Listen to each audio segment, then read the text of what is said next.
नमस्कार, आप live cities देख रहे हैं। मैं हूं गरिमा भारती। इस वीडियो में हम बात नवरात्र से जुड़ी हुई करने जा रहे हैं।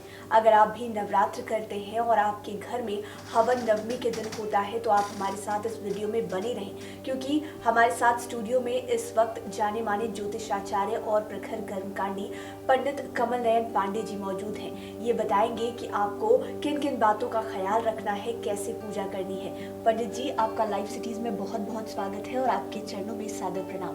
धन्यवाद। जैसा कि मैंने कहा कि हम बात इस वीडियो में नवरात्र से जुड़ी हुई करने वाले हैं, खास करके नवमी के दिन होने वाले हवन की बात करेंगे। उसका शुभ मुहूर्त क्या है, सबसे सर्वोत्तम मुहूर्त जिसमें हवन करने से सब कुछ अच्छे से संपन्न हो जाए।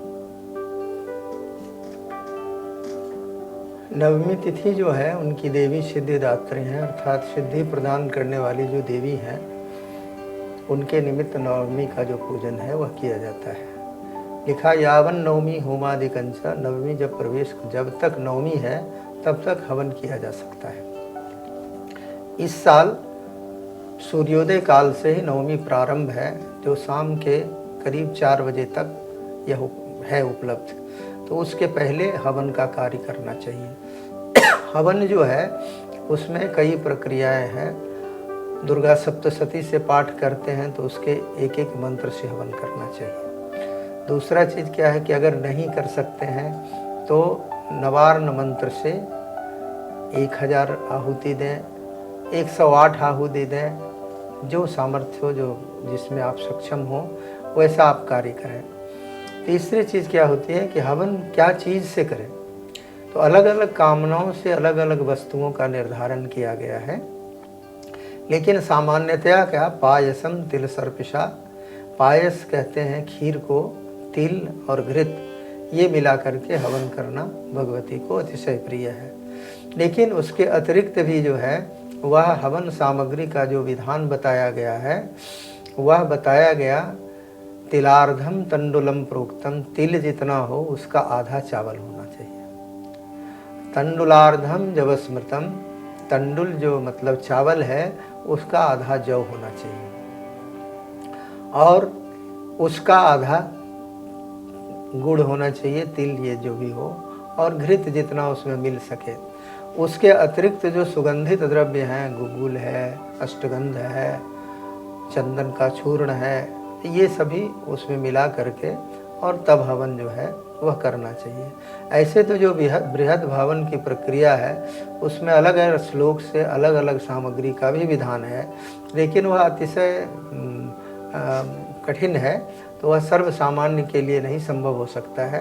तो सर्व सामान्य जो है वह इसी दोनों का अनुसरण करें। इस दोनों के अनुसरण करने से निश्चित रूप से उनके मनोकामना की पूर्ति होगी, इसमें किंचित संशय नहीं। विधि विधान के विषय में तो हमने जाना, और हम सब जानते हैं कि जो भी नवरात्र का व्रत करता है हर साल उसके मन में कोई ना कोई मनोरथ तो ज़रूर होती है, और अगर अपनी मनोकामनाओं को पूर्ण करना हो तो उसके लिए किस मंत्र का जाप करना बेहद ज़रूरी है, जो हवन के दौरान करें या फिर उसके पहले या बाद में किया जाए।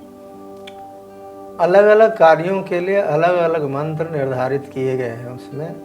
जैसे कोई व्यक्ति बहुत बाधा से पीड़ित हो तो उसके लिए मंत्र है, सर्वा बाधा विनिर्मुक्तो धन धान्य सुतान्वितः मनुष्यो मत प्रसादेन भविष्यति न संशयः। इस मंत्र से अगर संपुटित पाठ करे तो उत्तम है।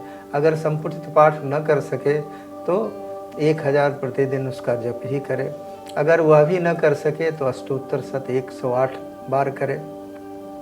कोई व्यक्ति जो है वह बौद्धिक रूप से उसको सफलता नहीं मिल रही है तो उसके लिए मंत्र दिया है, ज्ञानी नाम अपचेतांसी देवी भगवती सा बलादा कृष्य मोहाया महामाया प्रेक्षति। किसी को विद्या अध्ययन में परेशानी हो रही हो तो उसके लिए मंत्र दिया है, विद्यावंतम यशस्वंतम लक्ष्मीवंतम जन्म कुरु, रूपम देहि जयम देहि यशो देहि दुसो जहि। कोई बहुत रोग से ग्रसित हो तो उसके लिए मंत्र दिया गया है, रोगान शेषान नभंस तुष्टा रुष्टा तो कामान सकलान विष्टान तामाश्रितानाम न विपन्नराणाम तामाश्रिता ह्याश्रयताम प्रयांते। इस तरह से अनेक कामनाओं के लिए 100 से अधिक मंत्र दिए हुए हैं। तो जिस व्यक्ति को जिस चीज़ की कामना हो उस कामना के अनुसार उसका संपुटित पाठ करे, उसका जप करे और उसके अनुसार वह उसका हवन भी करे। हवन में जो पूर्व में सामग्री बताई गई है उस सामग्री का उपयोग उसमें वह कर सकता है। तो ऐसा इस विधि से अगर करता है तो उसका जो यथेष्ट कामना है वह अवश्य पूर्ण होगा। नवमी के दिन ही कहा जाता है कि कुमारी कन्याओं को भोजन करवाना चाहिए, उसके लिए सही समय क्या है? हवन के पहले कराएं और बाद में साथ ही साथ आप ये भी बताएं कि जो व्रती होते हैं वो कब अपना व्रत खोलें नवरात्र के दरमियान। कन्या पूजन का विधान जो है वह ऐसे तो हवन के पूर्व निर्धारित किया गया है, लेकिन प्रचलन में हवन के पश्चात चला गया है। तो दोनों ही करने में कोई परेशानी नहीं है, दोनों अवस्था में वह कर सकते हैं। कन्या में यह ध्यान देखने का ज़रूरत है कि कन्या जो है वह 2 वर्ष से 10 वर्ष की आयु की हो, वह हीन अंग की नहीं हो, वह शरीर से पुष्ट हो, अस्वस्थ न हो, ऐसे कन्या का करना चाहिए। दूसरा चीज़ है कि जो कन्या पूजन है उसमें कोई जातीय बंधन कहीं नहीं है। सभी वर्ण की कन्या जो है वह पूजनीय है और अलग अलग काम के लिए अलग अलग वर्ण के कन्याओं की व्यवस्था है। ब्राह्मण की कन्या जो है वह सभी तरह के सिद्धियों को प्राप्त कराने में सक्षम है। विजय प्राप्त करना हो तो क्षत्रिय की कन्या उत्तम है, और अगर धन प्राप्त करना हो तो वैश्य की कन्या उत्तम है, और सेवादि कार्य में अगर सफलता प्राप्त करना है तो शूद्र की कन्या वह प्रशस्त है।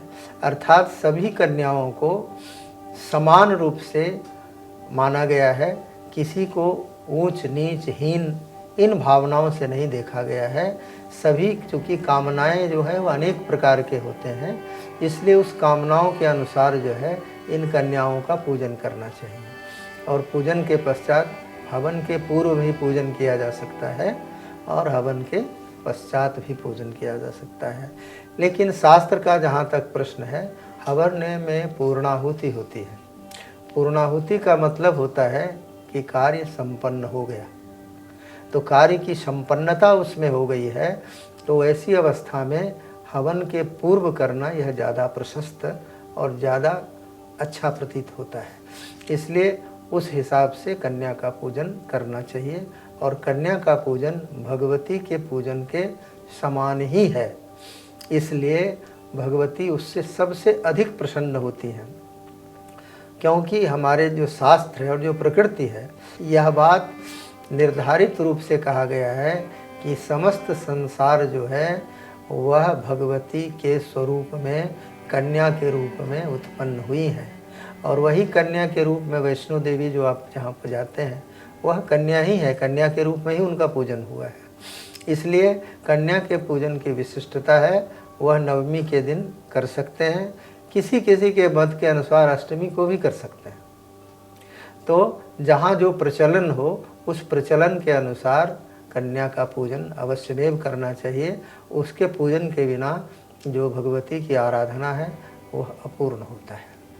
पंडित जी, आपका बहुत बहुत धन्यवाद। आपने तमाम जानकारियाँ बहुत अच्छी तरह से हमें समझाई है कि नवमी के दिन किस तरह से हवन की विधि को संपन्न करना है और किन किन बातों का ख्याल रखना है। उम्मीद है कि हमारे जो सारे दर्शक हैं वो भी इन सभी बातों को समझ पाए होंगे। लाइव सिटीज़ के साथ आप बने रहें, हमारे चैनल को सब्सक्राइब करें। ये वीडियो फेसबुक पर देख रहे हैं तो पेज को लाइक करें, साथ ही साथ आप हमें ट्विटर पर भी फॉलो कर सकते हैं। धन्यवाद।